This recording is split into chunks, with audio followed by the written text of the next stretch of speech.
তদন্ত প্রতিবেদন ও আলামত না আসায় বরিশাল সাইবার ট্রাইব্যুনালে ঝুলে আছে ২৩২টি মামলা। আসামিকে হয়রানি করতে কখনো বাদীরাও মামলা বিলম্ব করে বলে অভিযোগ আছে। এদিকে আইনজীবীরা বলছেন, সাইবার আইনের সঠিক ব্যবহার হচ্ছে না। এই আইনে অনেক মামলা হচ্ছে হয়রানির জন্য। পুরানো দিয়ে নতুন নিতে আজই চলে আসুন আপনার নিকটস্থ ওয়ালটন শোরুমে। বরিশাল সাইবার ট্রাইব্যুনালে সাবেক প্রধানমন্ত্রী জনপ্রতিনিধিদের বিরুদ্ধে অপপ্রচার রটানোর অভিযোগে ৭০টি মামলা বিচারের অপেক্ষায়। সাংবাদিকের বিরুদ্ধে সাংবাদিকের মামলা আছে ২৬টি, সব মিলিয়ে মামলা ২৩২টি। আসামিদের অভিযোগ তারা হয়রানির শিকার। বাদী এবং সাক্ষীরা কেউই জানে না আজ আমাদের নামে যে মামলা, আমরা তাদের সাথে যোগাযোগ করছি, তারা বলছে আমরা জানি না আপনাদের নামে মামলা। আমার ভাইয়ের ফেসবুক আইডিতে বাংলাদেশের প্রধানমন্ত্রী শেখ হাসিনা এবং ভারতের প্রধানমন্ত্রী নরেন্দ্র মোদীর ছবি শেয়ার।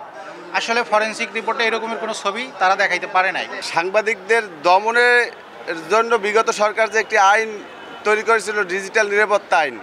আইনজীবীরা বলছেন, এসব মামলার বেশিরভাগ ঝুলে আছে তদন্ত প্রতিবেদন ও আলামত না আসার কারণে। বাদীরাও মামলা বিলম্ব করে। মিথ্যা মামলা প্রমাণ হলে বাদীর শাস্তির বিধান কার্যকর চান আইনজীবীরা। মোকদ্দমাটিতে যখন তদন্তে যায়, তদন্তের এক পর্যায়ে মোকদ্দমার আলামত অর্থাৎ ডিভাইসগুলো ফরেনসিক রিপোর্টের জন্য ঢাকা সিআইডি বা অন্য তদন্তকারী সংস্থার কাছে যায়। সেইখানে তদন্ত ফরেনসিক রিপোর্ট আসতে সবচেয়ে দেরি হয়। এই সাইবার একটা যে উদ্দেশ্যে করা হয়েছে ঠিক আইনের সঠিক বাস্তবায়ন না হইয়া এটা একটা মানুষের হয়রানিমূলক কাজে পরিণত হয়েছে। সাইবার ট্রাইব্যুনালে গতি ও স্বচ্ছতা আনতে নতুন আইন কমিশনের উদ্যোগ দেখতে চায় বরিশাল আইনজীবী সমিতি।